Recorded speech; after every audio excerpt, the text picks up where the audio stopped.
Hi there, welcome to the build of this Ion. Now the Ion is a 1957 futuristic design by Peter Fisher, and it's a fantastic looking flying wing. And we're building this wing from a great set of plans that I managed to get from Derek Scott. He's got a really good website with these and lots of other stuff available, and if you have a look in the description below this video there will be a link to his website. Now you can see this almost looks like it's getting there, it's almost finished, you know, ready for covering perhaps, but there are still a few things we've got to do. In the last video we got all the fuselage done, and we've got this fin here that will eventually go on. But what we're going to do in this video is we're going to be fitting some Elevons and some servos to operate those Elevons. Now originally this was a free flight model, and it had these Elevons on either wingtip, and they were adjusted for free flight just to give the right I think sort of a bit of reflex. And in the article that comes with these plans it says just to adjust some very small amounts because they're actually quite sensitive. Now that raises concerns in converting this to radio control, because I think if we're not careful this is going to end up really twitchy if these are sensitive as suggested on the instructions. Now we could make them a little bit smaller, but I actually think they probably need to be this size to give the wing stability as it was on the free flight. So I don't want to alter the size, but I think that what we need to do is to try and make the movement of them very limited. I mean, we can have dual rates of course, but we don't want to go in with big throws. We want to be able to make them as sensitive as possible, so we can just have a few millimeters, maybe 5 millimeters up and down to start with anyway, because if we go with half an inch or 10, 12, 15 mil, I think we're going to have problems. So the first thing we're going to do is we're going to be getting the Elevons shaped and hinged. So we'll have a closer look at that now. I mean, I have put the hinges in, but I'll show you how I did that.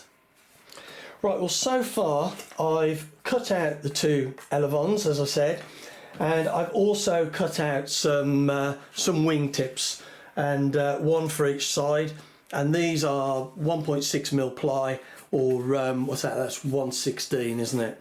And they just fit on the wingtips like that. Now I can move that over, we can see. Now there's one either side of course, but I won't be fitting these until I've got the covering done, because it'll just make covering difficult. So we've got those shaped up now, we know where they go, and we can put them to one side. Now the Elevons, I've made those out of 1/8 balsa. Now on the plans it says 1/16, but 1/16 balsa, and we're trying to hinge it, it's really thin.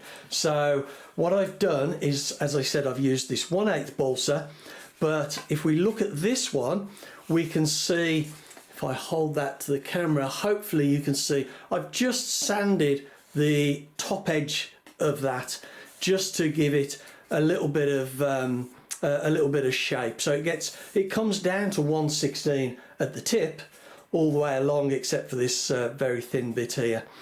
But I just thought that would give us a little bit more resilience. It adds very little weight, and yeah, 1/16 would just, we wouldn't be able to hinge this, and I really want to hinge them with these Dubro hinges. If I show you the label, hopefully that's in focus. I really like these hinges on some of these small models, and we won't be fixing the hinges in until we've done all of the covering, and when we do we'll just be pegging them as I've done on other small vintage models, and that works absolutely fine. So I've sanded that one down. I've still got to sand that, but as you can see, I've got the hinges in, and I'll show you, this is how I do the hinges. Really simple.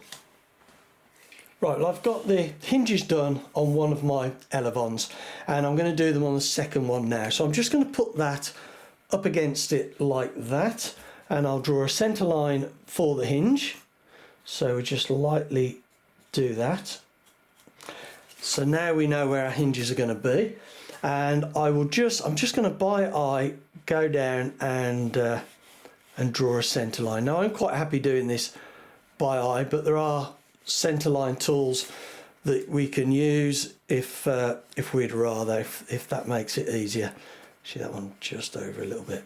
Right, now we'll take a nice sharp scalpel, and I'm just going to cut a slot for the hinge to go in, and it's quite a long hinge for such a thin piece of wood, so we need to be really careful and make sure that we get the scalpel nice and square or upright, so it goes in nice and straight into this Elevon, and we don't want the blade sticking out the side, or that's, I mean, if it does, we can glue it and we can redo it, but it'd be better if we don't. So I'm just gradually just working my way in, and now I'm just going to push that in, and I'm just going to hold it like that and just check that that is going in straight. Now we're looking at the blade. The blade is slightly angled on the handle, so if we judge the handle, it's not giving us a proper idea of whether it's going in straight. So let me just put that in like that, and yeah, we can see that's going in nice and straight. So let me put my blade back on and we'll get this done. So we've just got to cut this a little bit deeper, just up until the fixing point on the scalpel blade. There we go. That's right. Just do the last few pieces now, or last few cuts. There we go. And now that should, you can see it hasn't come out front or back or either side, and that should just slide in there now. There we go, and you can see that looks really nice. Now there is just, I can just vaguely feel a little bit of a bulge there. So what I might do is, once I've got all the hinges done, just sand that just very lightly, just to reduce there. You can see a light patch perhaps where that's just sanded, because obviously it's going to expand a little bit with the thickness of the hinge. So I'm going to get the other three done now, and then we can start doing the hinges in the trailing edge of the wing, but we'll be doing that in just the same manner. I've got both of the Elevons hinged now, and they're nice and free, and that's working lovely. I really like these small Dubro hinges. Bit tricky on this back edge. It's a little bit thinner, I think, than 1/8, but it's still gone okay, and I'm pleased with the way it's looking.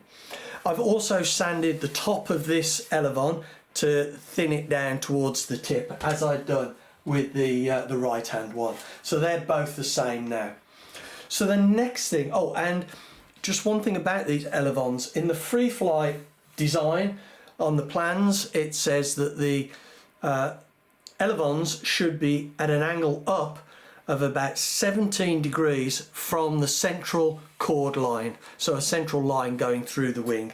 So probably about like that, possibly. I need to check that properly, but we need to be mindful that that is going to be our neutral position when we set this up. It's not going to be as you'd normally do in line with the centre of the wing. Now I'm going to be putting in a couple of servos, independent servos, one in each wingtip, and these are just 3.7 gram servos. They're really nice servos. I've used them on other models. I used them on my Diamond Demon for the rudder, so they should work absolutely fine. We've got the tube here, which is just rolled acetate running through to the fuselage for the cable from this servo. Now what I need to do is make a little bit of a platform here to mount the servo. I don't know whether I just said this, but there'll be a link in the description showing where you can get these servos. So I'm going to make a little bit of a platform in here, and I think I'm going to mount the servo from the underside, so we access it from the underside, and just a slot in a piece of balsa here for a control arm to come out. But what I'm going to do is I'm going to have a think, pull something together, and we'll have a look with the solution that I've come up with. But we want to try and keep this as light as possible, just to keep the weight down on this. Right, well, I've now come up with a solution to operate these Elevons. And first of all, I've cut a bit of 1/16, 1.6mm plywood, and that is the shape to fit in that gap there between these sets of spars, and there's shear webbing on there, so it just slots up into there. It will do, it just needs a little bit of sanding perhaps. I think that'll be okay. And I've got a couple of beech blocks, and that servo just screws into those. You've got to pilot drill these blocks, or you'll just split it if you don't pilot drill it. The underside of the wing is lovely and flat, so there's no complicated curves. That can just screw into a couple of blocks that are going to be on the shear webbing on both sets of spars. And these are the blocks. What they are essentially is 3/32 or 2.4mm plywood there, and then some 3/16 balsa just to bulk them out so they'll stick on the side. And essentially we'll screw up into the plywood and then eventually into the balsa, but it's the plywood that will hold. So we'll put one there like that, and then the other one on the top surface there, and we, as I said, we can just screw this plate up to that nice flat underside. Now, because of the we've got this curve here, and what I want to do is put some sheeting on here so that when that servo is in place, we essentially have a control rod, which will be a really nice thin piece of wire, probably maybe 1mm, coming out like that and up to a horn here. So that'll be travelling like that. And what I've done is I've done a bit of sheeting which will go on there, and we'll have a slot cut in that just the correct size, no bigger than necessary, for the control rod to come out and to this horn.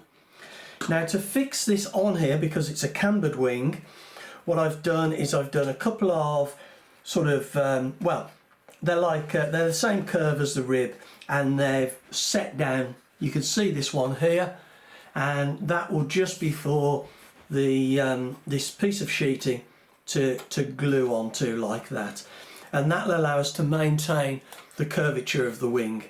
I haven't glued this one yet. You see, it's just a little bit of balsa, and to get these I just put the balsa up against the wing rib and drew the shape of the rib. And what I'll do is I'll glue that in a minute when I pull all this together. This piece of sheeting won't go on until right at the very end, when I know where the horn's going, where the servo linkage is coming out of there. If I try and do it before that, I'm going to put it in the wrong place. So we'll leave that until the very last thing. So what I'm going to do now is I'm going to get all this glued and set up. And oh, one other thing we'll need, sorry, before I finish off on this, is I am going to need a piece of balsa on the underside just to finish the tissue and laminating film onto, because if I just have that screwing up there, there's nothing on the underside to finish essentially the tissue. And I might just put something on this rib here just to thicken that up, just to give the tissue some purchase as it finishes with that that hole there. So I will get this done now, and I'll get the other side done, and then we'll have a look at this, what we've done, and we'll get on and do the horns on here. We're going to make some custom horns, and we'll get those fitted. Well, I've now got both of the servos mounted in the ends of the wings, and I think if we take a closer look and we can have a look at what we've done, and then we can talk about the control horns and how we're going to get these surfaces moving. Right, we've got the servo there mounted on that plate, screwed up from the underside, and we can just see it operating there, and it's just moving this very fine 1mm piece of music wire. Now I've got a Z bend on this end, and I'll eventually put a Z bend on the other end to connect to the control horn. Just doing it with Z bends is so much easier and lighter than including clevises, and if I need to alter the length of this at some point, I'll just make up another short rod. It'll be easy done. You can see the supporting balsa that's on there, ready for the plate to go on once I know where the hole needs to be for the control rod to come out. Now if I turn this over and we can have a look at the underside, and there we go, just a nice neat solution. So this plate unscrews here, and I've put in extra balsa around here, as I said, just for the laminating film and tissue to finish onto, so that we've got a nice strong finishing edge there. And as I said, I've done the other side, but now I need to think about the control horns. So I'll just move the camera around so we have a better angle for that. Right, well, I've got this set up now, and that's about 17 degrees of up compared to the cord, the centre line through the wing. So this is roughly where we need to be, and I'll obviously make sure this is more precise when we set the whole model up, and I will be doing some trim flights before we have powered flight to make sure we can get a good glide out of this. Now I need to put a control horn on there, and I've got two different sizes of control horn here, neither of which are particularly good. I mean, because of the angle of this, if we put them on, they don't actually produce a very good angle and hence geometry. So I'm not going to use these. To be honest, I'm kind of falling out of love with these plastic control horns. I prefer to make my own a lot of the time these days. And what I've done is I've got some epoxy board, which is essentially 1mm board from epoxy and fiberglass, and I've made a control horn here, just two pieces. We've got the actual horn itself, and we've got a base plate with a slot in it. Now what I'm going to do is I'm going to slot that into the base plate, and we can see there's a piece of the horn sticking out the bottom. Hopefully that shows up if I get the angle right, and I'm going to make that piece sticking out from the base plate the same depth as the Elevon, so it goes all the way through but doesn't protrude beyond the other side, and then I'm going to stick that into place. Now I can't stand that up because of the peg, but I've got a piece of balsa here with a slot in it. Just cut a slot in just so I can mock this up essentially, and we can see what it looks like. So I'll just stick this on the base plate, and then we can, if I can get that slot lined up properly, just struggling here. Oh, there we go. And so now that will go on essentially like that, but of course, like I said, without that bit of balsa.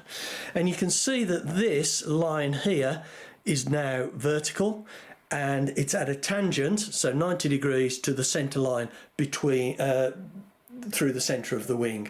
So that, coupled with this arm being at the same angle as that, should give us really good geometry to get the same movement up and down from the servo, rather than if we'd used one of these at an angle, it wouldn't give us good geometry. And it's quite a long horn, because the further out, the finer the movements we get. So I want to have a decent length on that arm. If we went with a short arm, we'd end up limiting the movement of the servo just to keep the movement of this fairly small. So I'm going to get another one of these made up for the other side, and I need to obviously put some holes in there for the Z bend and the wire to poke through, and then we'll get these glued on and we'll see how it works. There you go, I've glued this with 30-minute epoxy now and I'm just waiting for that to cure, and I thought I'd show you how it's set up. I've just got these blocks, so I've got the bottom ones keeping away so I don't get glue on them, and then these top two here holding it nice and vertical, just the same way as I would do with the tailplane and fin if I was gluing that.